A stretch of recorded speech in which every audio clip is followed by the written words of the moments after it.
तो देश काल परिस्थिति का अर्थ ये नहीं होता कि हम अपनी सुविधा के अनुसार धर्म की परिभाषा बदलें। पहले इसको समझिए, किस देश में किस काल और परिस्थिति में धर्म किस मामले में प्रभावी होगा ये देखना पड़ता है। जैसे बंगलादेश का कुछ अलग देशाचार है, गुर्जर का कुछ अलग है, केरल का कुछ अलग है, कश्मीर का कुछ अलग है। तो देशागमादि की दृष्टि से भी देखें तो हर क्षेत्र में कुछ विप्रतिपत्ति लागू होते हैं, इसके अनुसार कहा है। अथवा काल के अनुसार कहा, जैसे दिवा काल, निशा काल, प्रदोष काल, ग्रहण काल, सूतक काल, वेद काल इत्यादि में बहुत से नियम लागू होते हैं। जैसे आप सामान्यतया पूजन करते हैं, देवता का पूजन करते हैं, लेकिन जब राहु केतु का संक्रमण होगा, अपना ग्रहण काल जब लगेगा, तो आप देवता की प्रतिमा का स्पर्श पूर्वक पूजन न करें, ऐसा भी शास्त्र में नियम है। अथवा कहीं कहीं है कि इस परिस्थिति में अगर करना है तो फिर भोग उसमें न लगाएं, इस स्थिति में करना है।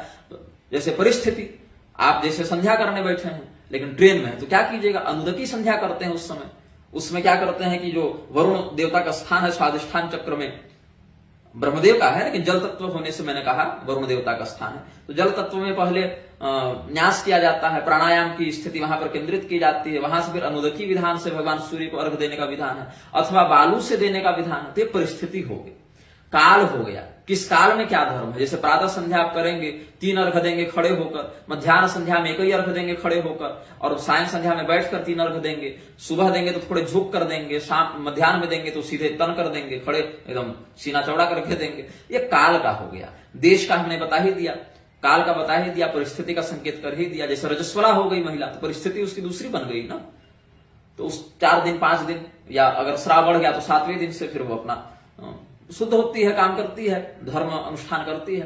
तो ये सब देशकाल परिस्थिति है। देशकाल परिस्थिति का आधार हम यह नहीं समझते कि अपने अर्थगत दृष्टि से या शिक्षा के डिग्री इत्यादि की दृष्टि से वो कहीं भी चला जाए और कुछ भी कर ले, तो ऐसा नहीं।